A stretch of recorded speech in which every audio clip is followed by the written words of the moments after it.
besoin de la vérité. C'est cette vérité-là qui nous rend libres. Mon message de ce matin va te permettre à quitter le ténèbre et de venir dans la lumière. Là où il y a la lumière, il n'y a pas de ténèbres. La lumière représente Jésus lui-même en personne. Amen. Et j'ai intitulé le message de ce matin, puisque le diable est en train d'envahir ce monde avec ce que je vais prêcher. Et nous cherchons des personnes justes. On ne les trouve pas beaucoup dans ce monde. J'ai intitulé le message de ce matin, le mensonge nous conduit à la mort. Amen. Il y a beaucoup de personnes, même dans ce monde, qui aimeraient obtenir des choses avec le mensonge. Il y a ceux qui aimeraient avoir la victoire avec le mensonge. Et ils l'ont déjà eu. Mais nous devons savoir, nous qui sommes enfants de Dieu, que le mensonge nous conduit à la mort. Vous savez, à cause du mensonge, tu peux obtenir quelque chose aujourd'hui, mais la vérité même dans 20 ans finira à triompher. C'est mieux pour nous de demeurer dans la vérité, même si c'est difficile. Même si cela va te coûter, tu vas payer le prix. Mais la vérité nous donne la joie et la paix. Amen.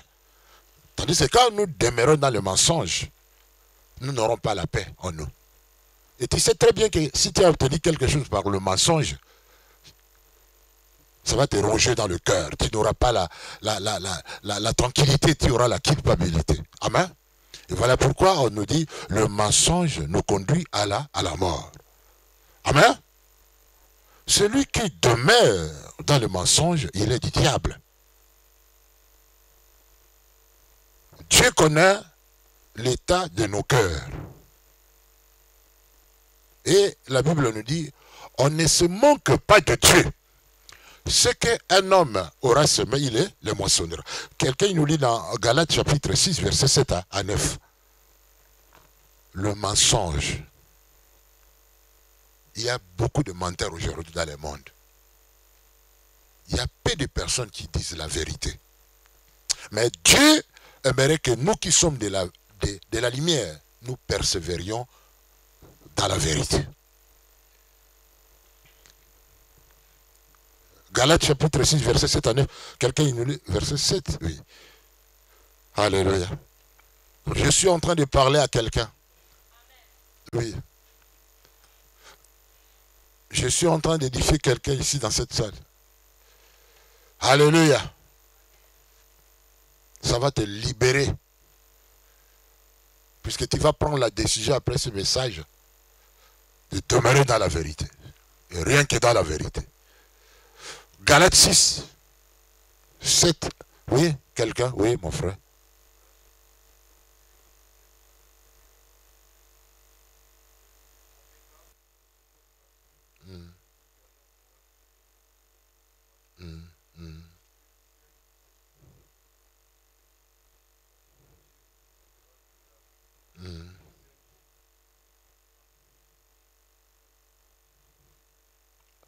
Amen. Je vais tout simplement dire que il y a ceux qui se sont habitués à mentir. Mais quand toi tu as déjà reçu Jésus comme Seigneur et Sauveur, tu ne peux pas continuer à mentir.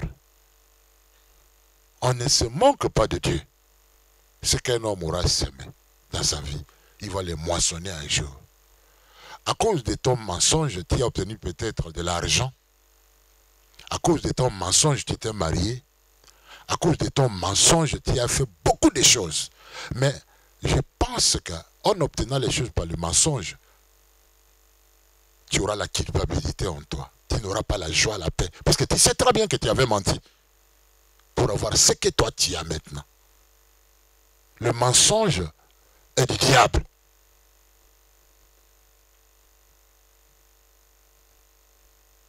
Et dans le monde auquel nous vivons, il y a les enfants de Dieu et les enfants du diable. Tu vas me poser la question, mais ce Dieu qui nous a tous créés, oui, il nous a créés. Mais nous ne sommes pas tous enfants de Dieu. Puisque avant que tu deviennes enfant de Dieu, on les devient. Il faut recevoir Jésus comme Seigneur et Sauveur. Mais il y a d'autres personnes à cause du mensonge. Ça fait d'eux les enfants du diable. Vous pouvez voir cela dans la Bible. Jean 8, 44. Jean 8, 44. Vous verrez très bien dans ces passages que le diable a aussi ses enfants. Et quelle est la caractéristique des enfants du diable? Pour que nous sachions que celui-là, c'est un enfant du diable. Et dans ce verset, ça nous dit clairement. Pour que tu saches que celui-là, il est du diable, il n'est pas de Dieu. Jean 8, 44, quelqu'un peut nous lire? Oui, ma soeur.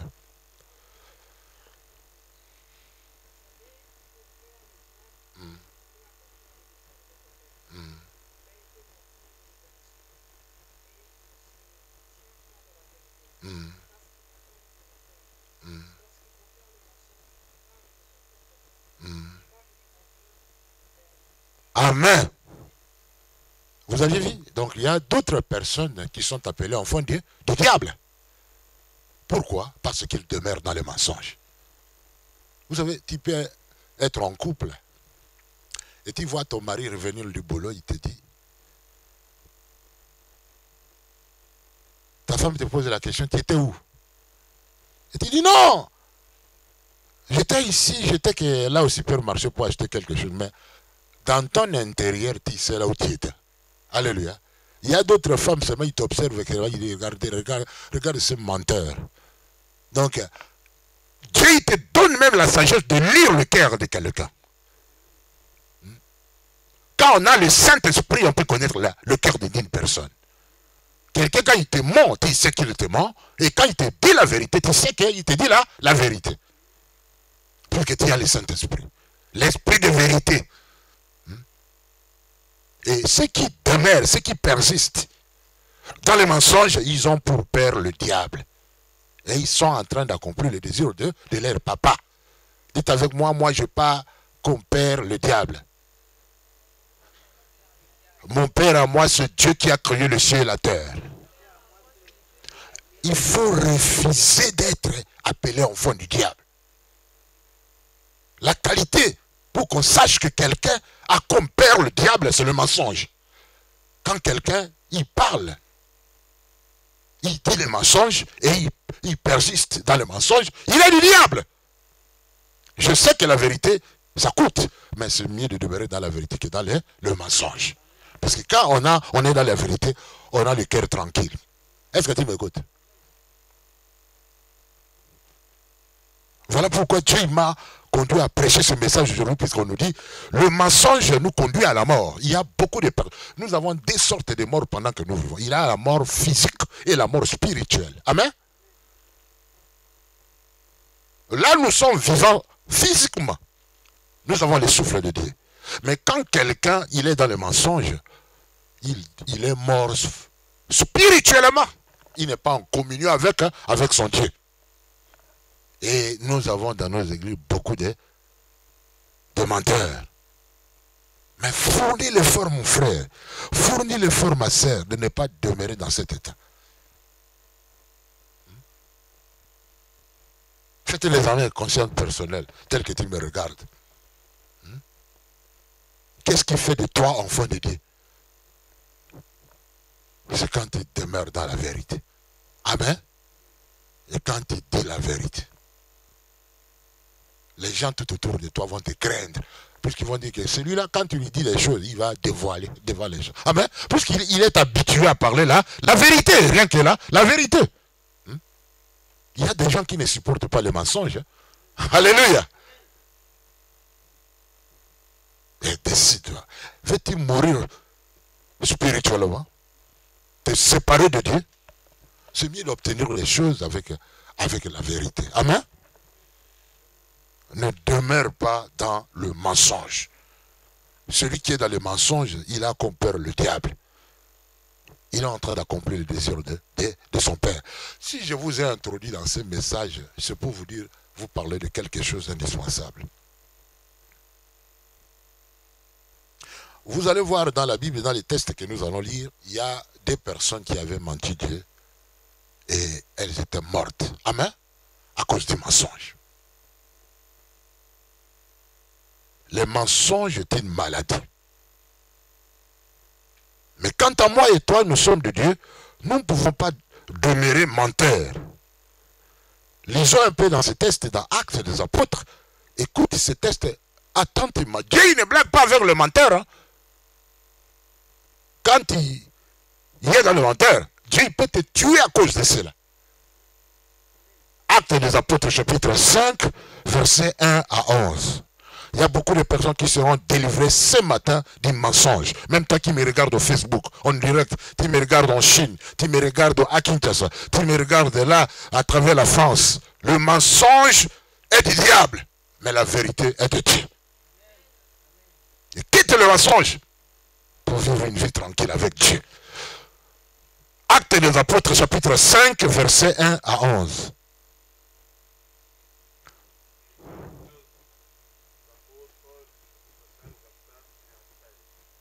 Vas-y, 11. Vous êtes là?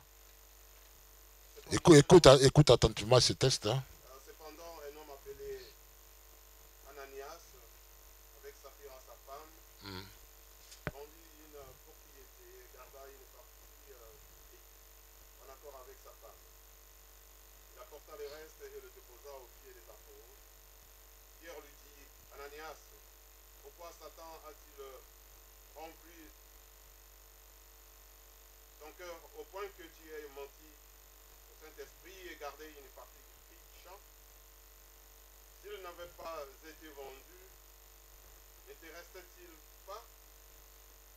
Et après l'avoir vendu, n'avais-tu pas le droit de disposer du prix? Comment as-tu pu former dans ton cœur un projet pareil? Ce n'est pas à les hommes que tu as menti, mais à Dieu. À Dieu. Quand Ananias entendit ces paroles, il tomba et expira. Il mourra à cause de son mensonge. Une grande crainte s'empara de tous ceux qui étaient à côté là, ils ont eu la crainte. Les jeunes gens se levèrent pour envelopper le corps, puis ils l'emportèrent pour l'enterrer. Environ 3 heures plus tard, sa femme entra, sans savoir ce qui était arrivé. Pierre lui adressa la parole. Dis-moi, est-ce bien à ce prix que vous avez vendu le champ? Oui, répondit-elle, c'est à ce prix-là. Alors, Pierre lui dit, comment avez-vous pu vous mettre d'accord pour provoquer l'Esprit du Seigneur? Ceux qui ont enterré ton mari sont à la porte, et ils vont t'emporter, toi aussi. Elle tomba immédiatement au pied de l'apôtre et expira. Quand les jeunes gens rentrèrent, ils la trouvèrent morte et l'emportèrent pour l'enterrer à côté de son mari. Une grande crainte s'empara de toute l'Église et de tous ceux qui apprirent ces événements. Amen. Même si quelqu'un t'a volé ce qui t'était cher, Dieu connaît cette personne. Vous savez, Dieu, il aime le pécheur, mais il est le péché qui habite dans le pécheur. Amen. Cette histoire est vraie. Elle s'était passée en Israël. Amen. Vous savez, il y a beaucoup de voleurs et de menteurs aujourd'hui dans l'église de Dieu. Parfois, nous cherchons le péché, nous disons, oh, je n'ai pas tombé dans l'adultère, je n'ai pas commis l'impudicité. Mais il y a d'autres péchés que nous commettons qui font en sorte que Dieu il s'éloigne de nous. Car nous persistons dans le mensonge. Cela pousse Dieu à avoir la haine, la colère contre nous. Vous voyez ce qui s'est passé ici, cet homme et sa femme, ils ont pris l'engagement. C'est un engagement qu'ils avaient pris. Il dit que nous allons vendre notre propriété et tout l'argent qu'on aura, nous allons amener auprès de vous, les hommes de Dieu. Ce sont eux-mêmes qui avaient dit cela. Et ils devraient respecter cet engagement. Et quand ils ont vendu leur maison, le couple, ils se sont dit, bon, on avait dit cela, mais rien ne nous empêche quand même de cacher quelque part une portion d'argent qu'on a. On cache, on va amener seulement une somme. L'autre, on cache pour nous-mêmes. Et les hommes de Dieu de l'époque ancienne ne blaguaient pas. Vous blaguez avec les hommes d'aujourd'hui parce que peut-être nous vivons dans le temps de la grâce. Amen. Mais la période de la loi, on ne blaguait pas avec Dieu. Et voilà, l'homme a dit à sa femme, toi, tu ne vas pas avec moi. Moi-même, je vais amener cette somme-là. Et je vais lui dire que c'est tout ce qu'on avait eu dans cette propriété. Et il est allé, il est arrivé en face de Pierre, il a dit, voilà tout ce qu'on avait eu. Vous savez, quand on est dans l'esprit, quand on marche dans l'esprit, on peut lire tel que je vous ai dit le cœur de la personne. Amen. On connaît. Quand quelqu'un te ment ou il te dit la vérité, tu le sauras. Parce que tu es sous l'onction, tu marches par l'esprit. Et pendant que cet homme qu'on appelait, on l'appelait qui? Ananias, il était devant l'homme de Dieu, il mentait là, il dit, ah, et l'homme de Dieu lui dit, c'est tout ce que vous aviez vu. Oui, c'est ça, voilà tout ça. Et qu'est-ce qu'il lui a dit? Ce n'est pas des hommes que tu mens, mais tu mens à Dieu, puisqu'il était en train de mentir au Saint-Esprit.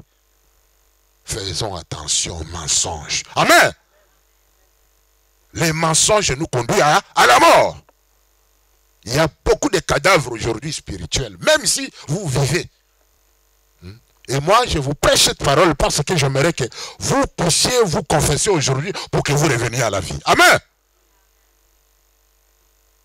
Et Pierre a dit, tu ne m'as pas menti moi en tant qu'individu, mais tu as menti à Dieu puisque tu avais pris l'engagement pour le Seigneur. Et la Bible nous dit, cet homme-là, Ananias, expira. Amen. Il est tombé et il est décédé. Est-ce que vous m'entendez? À cause seulement du mensonge. Ne mentez pas.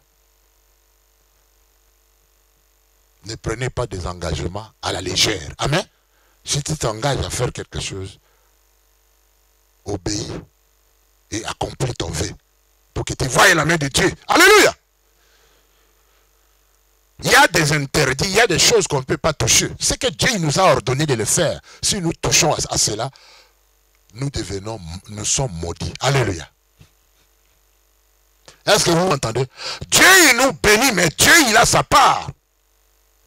Quand Dieu il te donne de l'argent, il ne faut pas dire que je donnais en Afrique, mais comme je suis en Europe, je ne peux pas le faire.